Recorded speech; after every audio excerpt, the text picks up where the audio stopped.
So as I mentioned, I'm Bryce. I work at now NVIDIA on this library here. Come talk to me about CUDA stuff later if you feel so inclined. And today I'm going to be talking about C++17. Or as my little punchline here says, an introduction to C++17 via inspiring examples. So this talk I've given a few times before in different forms, and a number of people have contributed in material in some way, so this whole list of names here. And you can find the talk right now, if you'd like, at this URL. It uses this weird bundle of JavaScript called reveal.js, which is kind of nice. It's my first time using this for one of these talks. So these are the 26 features we're going to be talking about today. So this is a two-part talk. So this first 1 hour session will hopefully cover all of the language changes. And then the second 1 hour session, we will cover these library changes right here. And the ones that are underlined are sort of those that I think of as more high impact, whereas the ones that aren't underlined are sort of features that are there and that are nice, but are maybe not as widely useful. So let's start off by talking about the destructuring problem. So that's like how do we have some point3D class, and how do we assign convenient names to the components of this class? So that's the destructuring problem. So for example, like we have this here, and we want to do something like this. And there's a bunch of different sort of caveats here. Like we may want those names to have reference semantics instead of value semantics. Now you can sort of kind of do this with tuples in C++11 using std_tie, which some of you may be familiar with. And there's kind of a number of problems with this because the variable names need to be separately declared before they're bound here. So I've got to my double XYZ declaration, and then I tie them down on the next line there. So, for example, you'd not get any warning if you had repeated names here, like I've accidentally written std_tie y of z, when I really meant to tie x, y, and z. And if I wanted to bind by reference, you can't really do this because I can't have uninitialized references. And you also, if you wanted to capture to const variables, so to have double const here, again, you can't have an uninitialized const. So this doesn't really work in the way that we would intend it to. More generally, this pattern won't work with any types that are not default constructible because, again, they have to be separately declared before you tie into them. And also, of course, tie will not work with your structs or things like std_array that you might also want to be destructurable. So in C++17, we have a new language feature called structured bindings, and it allows you to take things that are destructurable, so something like my point3D class or a tuple or an array, and create variables that represent the components of that object and give them convenient names. So the syntax is auto, and then you have square brackets and a list of names, and then the destructurable object on the right-hand side of the assignment. So when I say destructurable, the requirements is that either all the non-static data members of the class must be public, direct members of the type, or members of the same public base class of the type, and cannot be anonymous unions, or for any other types, so something that's like a class that has private data, you can give it a .get method, or you can have a get global function that will match for that class by ADL. And then you also have to specialize these other two customization points, tuple size and tuple element. So in the standard library, there's, I believe, only these three types that meet these requirements, so std_array, std_tuple, and std_pair. And the auto in this syntax, it uses the regular auto deduction rules, so like you can write like auto const or auto ref or auto ref. And that just sort of works in the same way that auto does today. So there's no real caveats there. So this can be particularly useful when dealing with things like std_map, which gives you back a pair, which is kind of annoying to work with.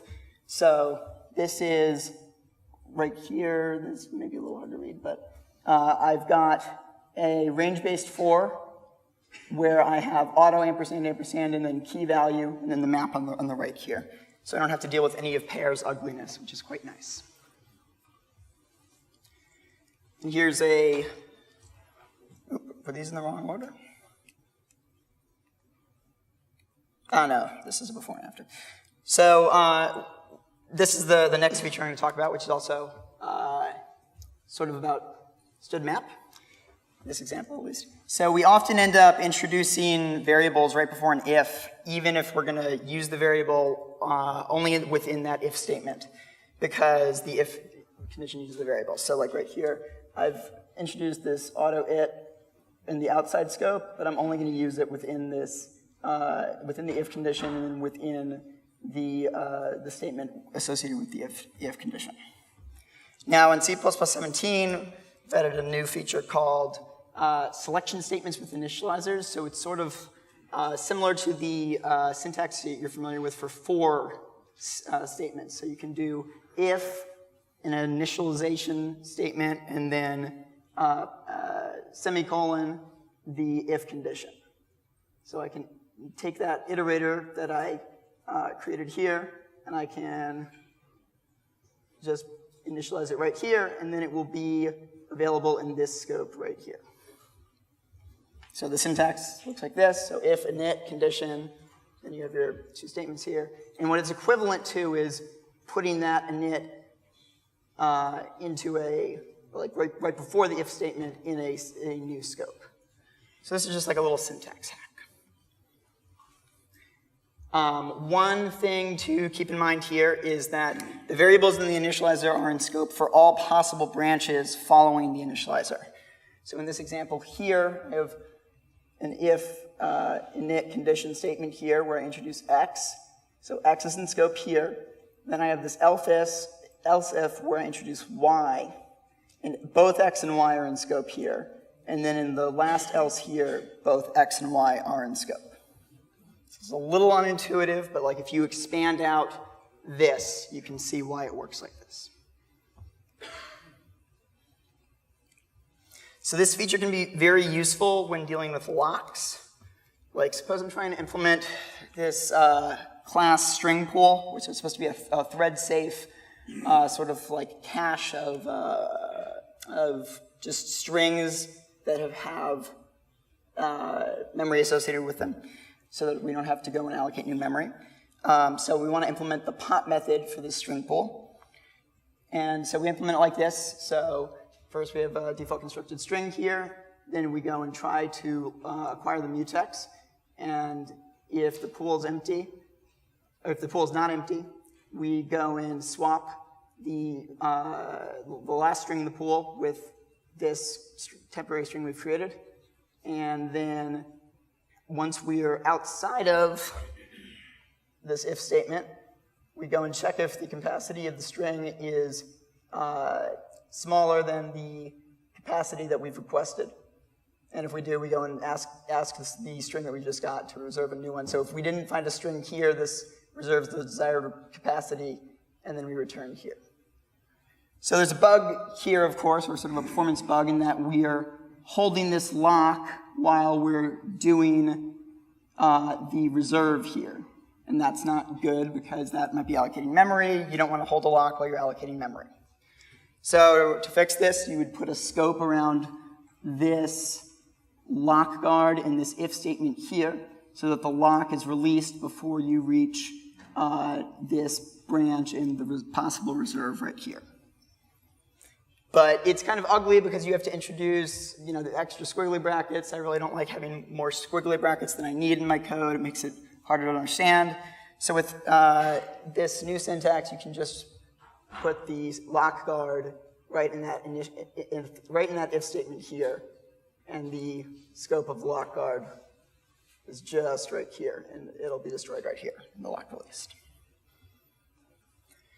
And the last one of these. This, I think, combines very nicely with structured bindings when you're working with maps. So like right here, I've got this in place or throw function. So I want to try to put something into this set, and if it's already in the set, then I'm going to throw, and otherwise I just want to put it in there. And so I have this if, and then a structured binding right here. So that introduces that for the scope here. And then we would throw, if based on whatever the key is, we could create an exception, say, hey, this existing key was in the set that you just tried to insert into. So this syntax is also there for switch, so you can do switch init condition, and it's sort of the same mapping right here. And I don't really have an example for this one. This one's a little bit less frequently used. It was difficult to come up with a good example for this, but it is there if you need it. All right, so next I want to talk about if const expr. So before C++17, when processing variadic parameter packs, we would often implement an interface like this, where I want to say, hey, here's a parameter pack of things I'd like you to print. And we would implement this by having a base case and then a recursive case here. So anybody who's done any amount of programming with variadic parameter packs is probably familiar with this pattern. In C++17, we can write this in just one overload using if const expr. So we don't have to worry about the base case of the recursion, because what if const expr does here is, if this condition is not true, then this statement it needs to parse, but it is not instantiated. So the fact that that when you're on the last argument, the last element here, that there's no function overload that matches here is fine, because this is never instantiated. Now, if you didn't have the if const expr here, you would be trying to call print with 0 arguments when this parameter pack is empty, and there's not an overload for that, and so you'd get a compile error. But with if const expr, you don't get the compile error because it's never instantiated. So the syntax is this.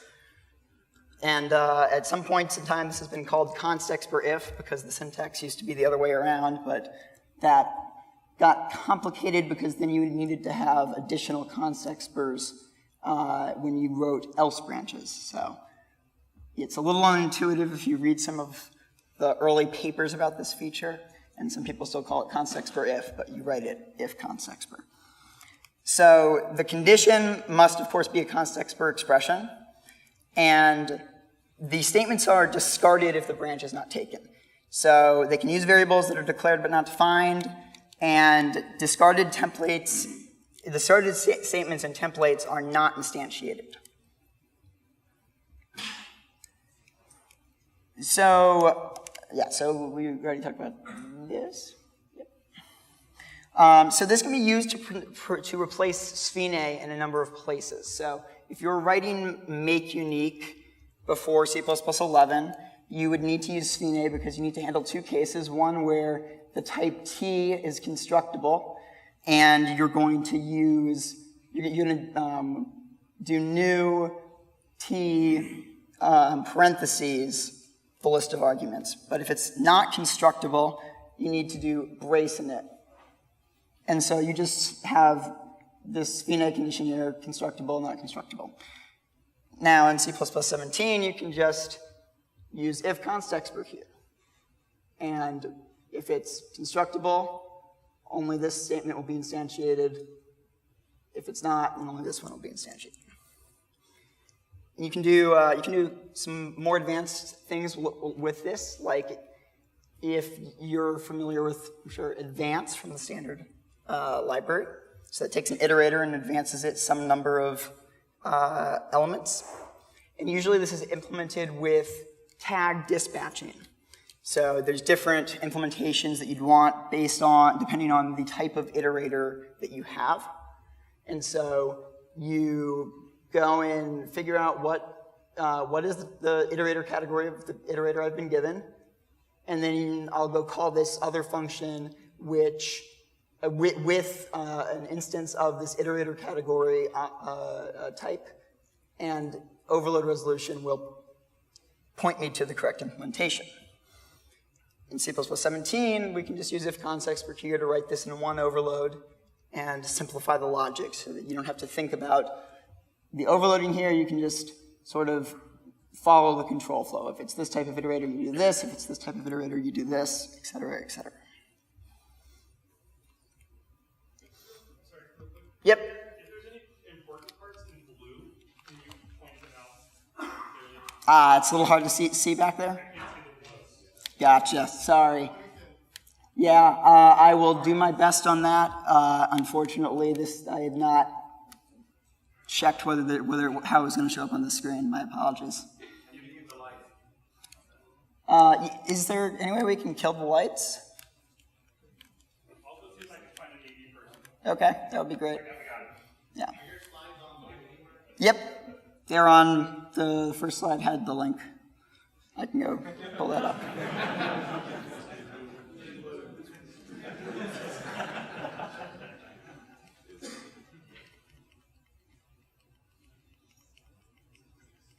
Hang on. Okay, the link's right there. I think that one's a different shade of blue. So I'll leave that up for a moment, let you guys grab that. If I can get them to either dim or turn off the lights, just dimmer would Yep. be good. Okay. That would be awesome. If they can just turn them off, that would be great. All right, sorry about that, guys. So we definitely have plenty of time, so I can wait a couple minutes to see if they can shut off the lights before moving on, or I can just keep going, sort of up to you guys. Keep going, you want? Okay. Let's see where we were. It's getting there. Okay. All right, so just refresher for where we were. We're talking about if const expr. So we just did this example with advance, showing how we could replace tag dispatching with if const expr. So let's say that I have some sort of like person struct like this, where I've got 3 data members, and then I've got 3 getter functions. And suppose I wanted to implement a global get function to non-intrusively make this struct destructurable so that it would work with structured bindings. So in C++ 11, I could do this. Is this better color-wise? Okay, awesome. In C++ 11, I could do this by having, this is my, what my get function's signature is going to be. I'd declare it here, and then I could explicitly specialize it for the 3 cases. In C++ 17, with if const expr, we can just write this once here. You'll notice that there's no static assert or sphenae to check for the out of bounds case where I is greater than 2. And that's because in that case, a return type of void will be deduced here, and a void ampersand, so returning a void reference, is going to be an error because it'll try to instantiate void, and so that would not compile. And so that sort of sphenaes it out. All right. Next. Yep.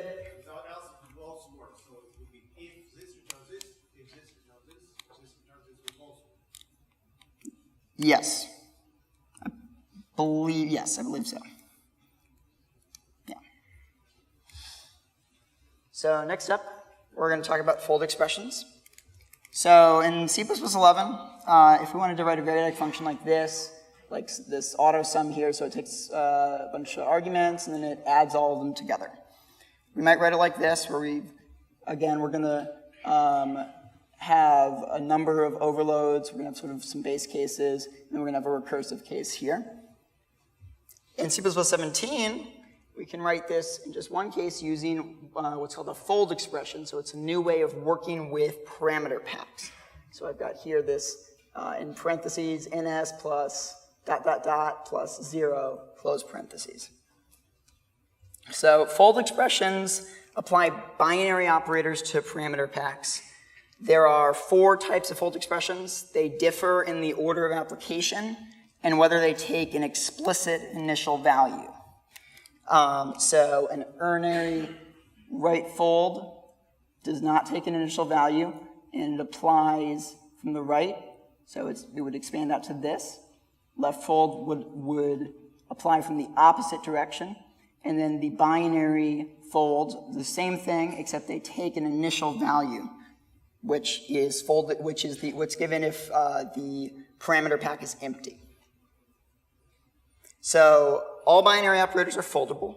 So this is the list of all the binary operators in C++.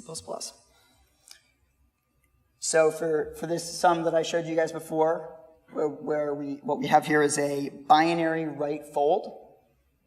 So again, parentheses ns plus ... plus 0, close parentheses. And what this would expand to if I gave it 4 arguments is it would be 3.14 plus 1e7 plus 42, negative 42 plus 17 plus 0 here, this is the initial value. And if I gave it just nothing, it would just return 0, because that's the initial value.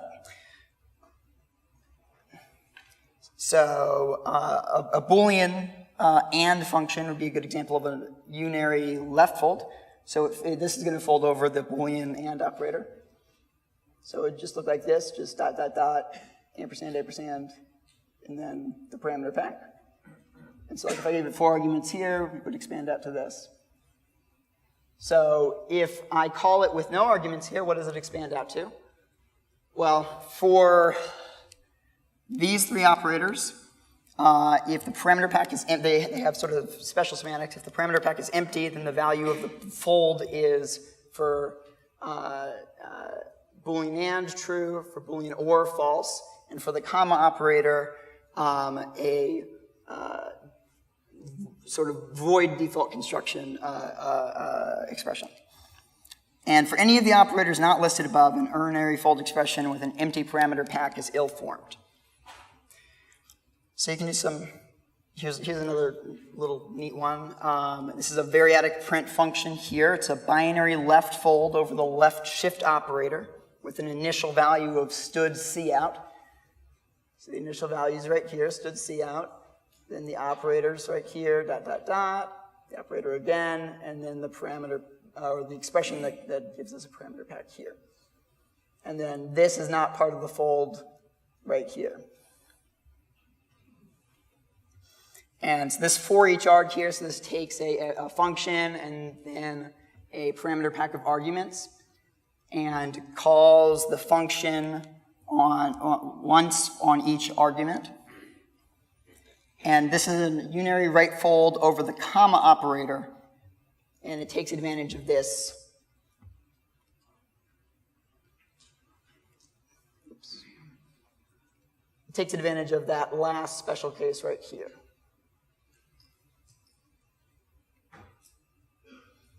Yep. Actually, 2 questions. On the sum examples, 0 is optional. Is it correct?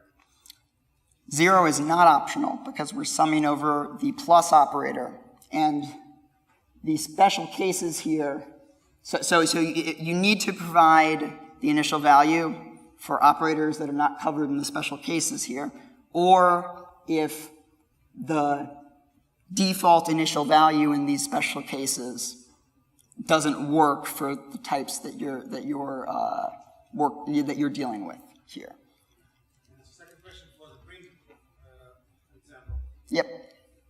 Does it print all log values and then end the line, or it prints values then end the line for each? That's a good question. So the fold expression here, which is in parentheses, so this is completely separate from the new line. So it's going to print all of these arguments and then one new line, not one of these arguments new line, one of these arguments new line. If you put the new line, let's see, where do you have to put it? Remove closing brackets. Yeah, I think, yes, that would do it, yeah. If you put it inside of the parentheses here, then you'd get argument, new line, argument, new line, argument, new line. No? Right. You need extra tricks. Yeah. That would not compile because then the result of that expression would not be, Yes, Nika's right. Yeah, you'd have to do some other tricks to get that. Yeah. Any other questions? Okay. Does the folding and or they short circuit? Sorry, a little bit louder. Folding and or do they short circuit? Yes, the question was, do the folding and or short circuit? And yes, they do. Thank you. Okay. Next up, before C++17, we've had function template deduction to simplify the usage of function templates by allowing programmers to omit explicit template parameters when they can be deduced from the function's arguments. So, like, we have this std make tuple function, which takes advantage of function template deduction to allow you to create a tuple where you don't need to explicitly say, hey, it's a tuple of int and double. It's just deduced from the arguments to the function. This is not, we've not had this sort of deduction for class templates until C++17. So now you can just write std tuple without any template parameters, and then these constructor arguments here, and then the types will be deduced from the constructor arguments. They can also be deduced in new expressions, so it's probably pretty silly to new a tuple, but it would, if you do new std tuple and 0, 0 here, you'll get a tuple of int. No, you cannot partially specialize. Class template deduction, I think, simplifies a lot of common patterns from modern C++, like resource acquisition as initialization. So for mutexes, you can just write std lockguard. You don't have to specify the mutex type. That's kind of nice.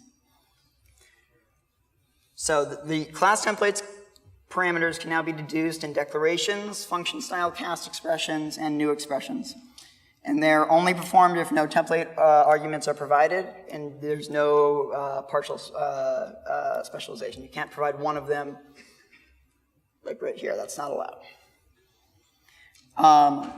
There's also a sort of later feature called deduction guides, because class template deduction doesn't always work as you may wish. So this facility lets you control how class template deduction operates. Now, these deduction guides don't have to be templates, and I'll show you guys an example of this. They are not defined inside of a class. They're defined after the class definition. And they have to be within the same scope as the class template. So these are sort of best understood through examples, I think. So like this deduction guide is in the standard library. So what this, again, the syntax is right here. So it's template name, so vector, and then the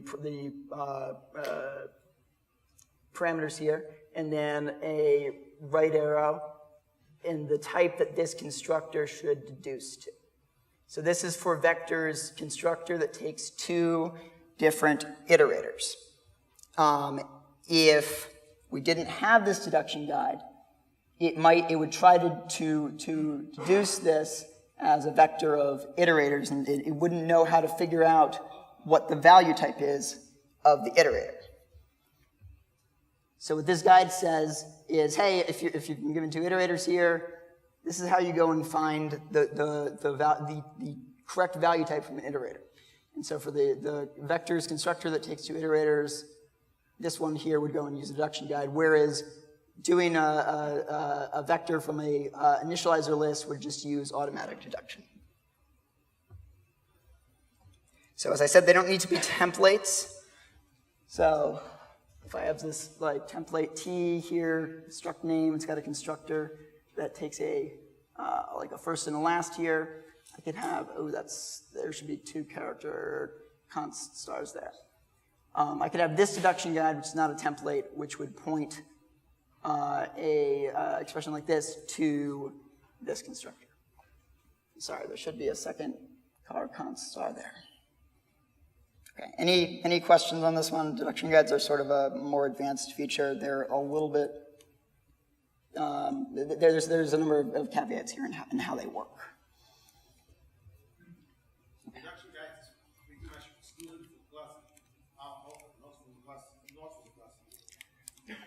That is the sort of suggested usage, yes. What was the question? The question was, are deduction guides for the class author or the class user? And the answer is they should be used for the class author, but there's nothing that necessarily stops the class user from using them.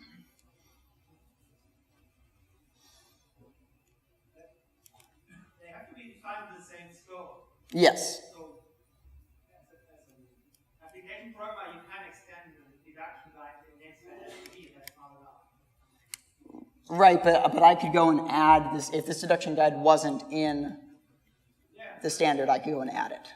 The question was it needs to be put into the same scope as the class. So doesn't that prohibit users from extending third-party classes? I don't think it necessarily does. It is if you want to go and do ugly hacks, you could abuse this feature. Okay. So next up, I want to talk about this feature, auto non-type template parameters. So, that's one too far. No, that was correct. So stood integral constant is one of the fundamental metaprogramming primitives. We use it to express compile time values, something like this, struct const, where it takes two template parameters. The first one is a type template parameter, and the second one is a non-type template parameter of that type. And then it just has a static const expr data member that has that value. So like you could use this to express a compile time integer or compile time character, etc. So in C++17, instead of having to have two parameters and explicitly provide the type of this non-type template parameter, we can write template auto and just provide the literal argument, like some literal integer here, or a character, or a Boolean, or in this case here, like a function pointer, and it will deduce the type. So this is pretty nice because it simplifies expressing compile time constants. You don't have to write things twice. It's somewhat similar to some of the other deduction features I just talked about. So this is also known by some people as template auto. It uses the regular auto deduction rules, so you can sort of constrain it in the same ways that you can constrain auto in any other place. So one thing this is useful for is that previously non-type parameter packs had to be homogeneous. Like you could have this struct sequence where you say, I want a list of compile time integers or a list of compile time characters, but you couldn't say, like, I want like a compile time tuple. And now in C++17, you can have something like that by doing template auto ... So like right here, this would be my tuple where I've got an integer literal, a character literal, and a Boolean literal. And then when you're dealing with these types, you can use decal type to figure out which type each element is. So one place where this is useful, some of you may be familiar with span from the guideline support library. It's a non-owning view of a contiguous sequence of objects. It's like a pointer plus a size conceptually. The number of elements in the sequence can either be provided at compile time by just specifying a literal, or at runtime by specifying as a template parameter this sort of magic value dine, which in the sort of C++ 11 to 14 era span would just be a const expr global variable that has some magic value that's of type stood size t, but is some value that presumably nobody would ever provide, like -1. And in C++17, instead of having this magic value that's actually a stood size t, we can create just some trivial type here and use it as a tag type and use template auto instead of stood size t as the second parameter here.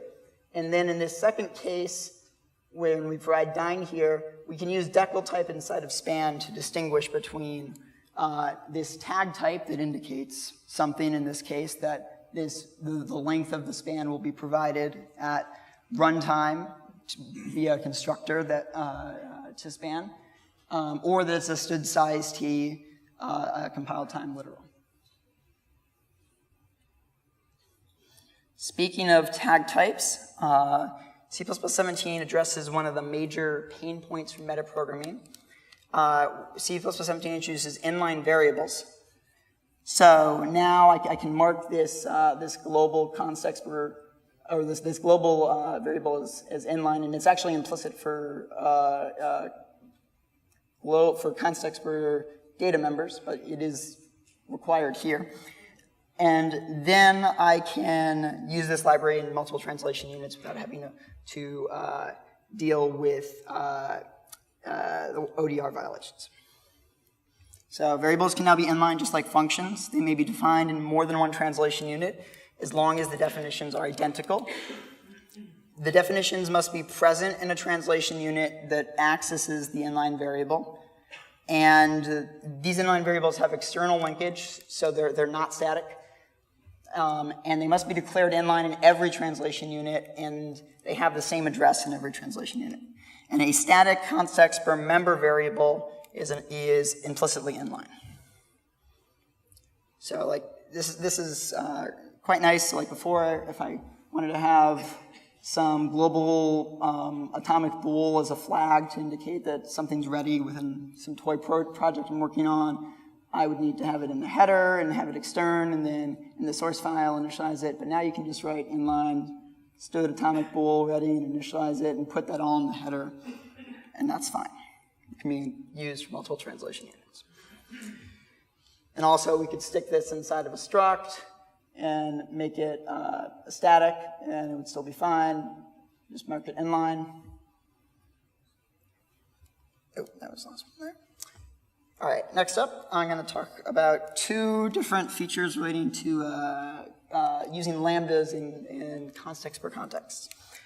So before C++17, it's been a little difficult to use lambdas in const expr context. So like if I just write a lambda like this add lambda here, and I try to call it in this const expr expression here to construct this int I, I'll get a compile error because the call operator of the synthesized lambda is not const expr. In C++17, we don't have this restriction. There's now a syntax where you can indicate that the lambda should be const expr, but it's actually been made implicit, so you can write this now, but you don't need to. This will just work out of the box. And the reason here is that the compiler can just figure it out because it has the definition available because the lambda is written right where it's used. It's never going to be forward declared and then used somewhere else. It's always going to be visible.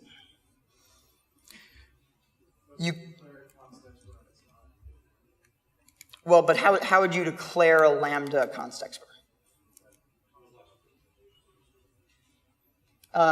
Yes, you would get an error if you write this and it's not actually const expr, you would get an error.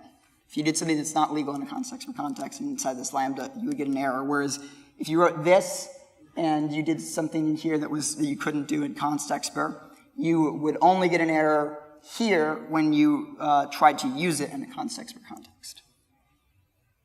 Yes. What is the type of the lambda itself when you mark the const expr? Does it change the actual function object? The question is, does it change the actual function object? Can you clarify in what way? Object as a callable operator, and does it just make the call operator itself a const expr function? Yes. So all it does is that the synthesized call operator of the lambda is now synthesized as if it was marked const expr, as if you wrote a function object with a const expr call operator. Let's see. You can also create const expr lambdas. So here, this is a lambda with a const expr call operator.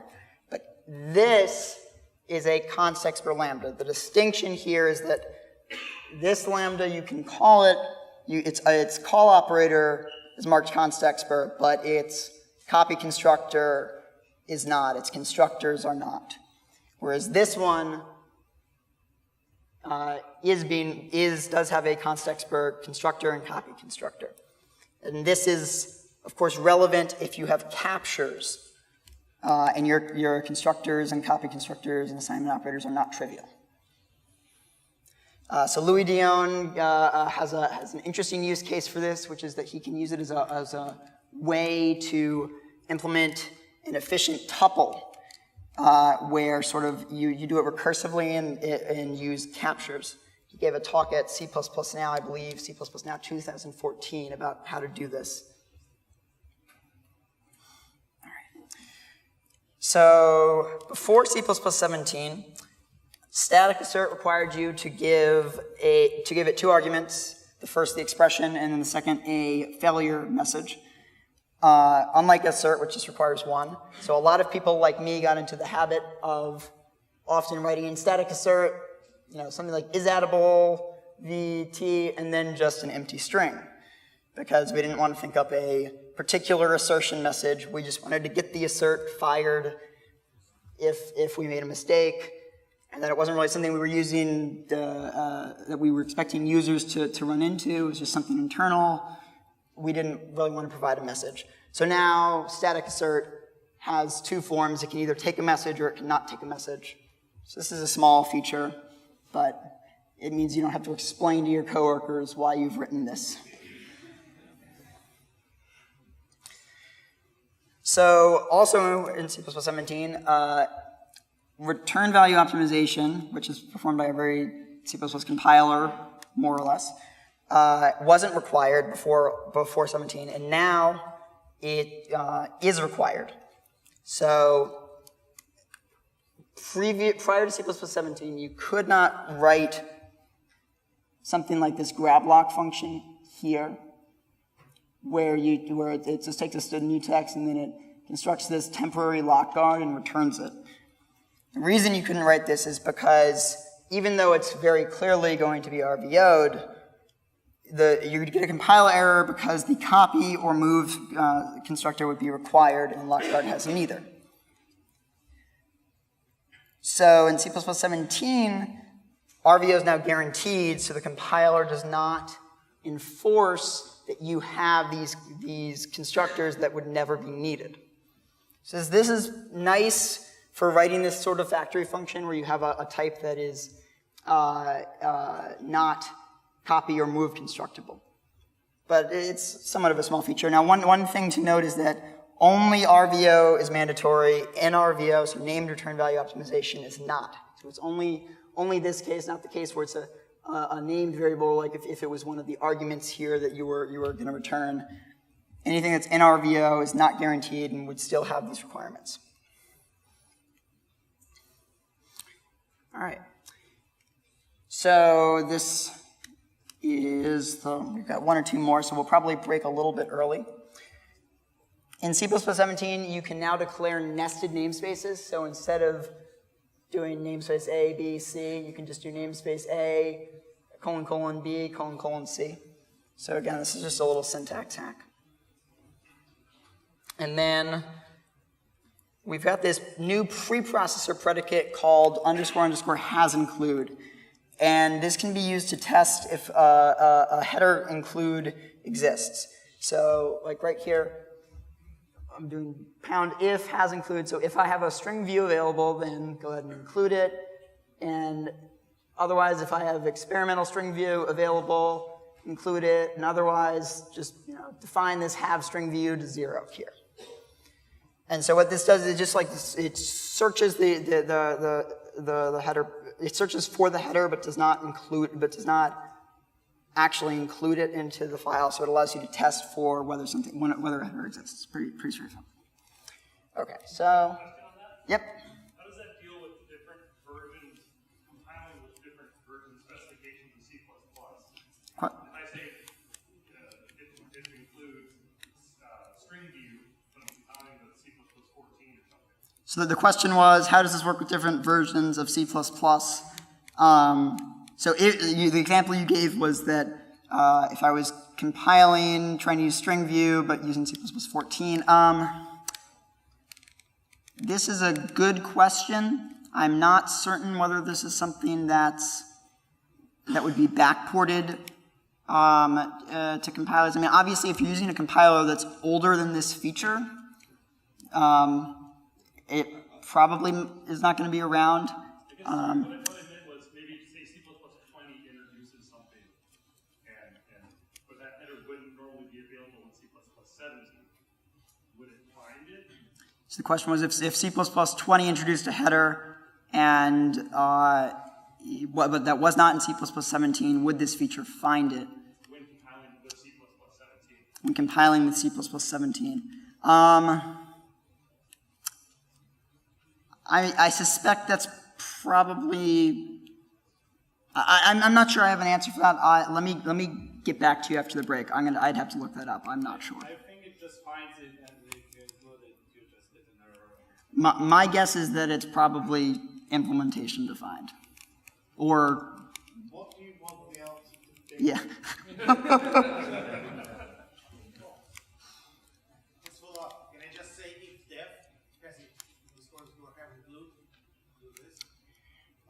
You can't say if def because this is not this has include is not a preprocessor definition. It's like this preprocessor. It's a preprocessor predicate, so it needs to be pound if, not if def. Right? Yeah. So the CPP reference page for has include actually says that it only checks whether you can include a file. Right, okay, so Michał pointed out it, so CPP reference indicates it only checks whether you can include a file, so like whether the file is there. So you will get an error if you include, for example, optional from C++ 11, even though it exists. So I think part of the answer here is that the standard does not really have a notion of different versions of the standard. There's just sort of the latest standard.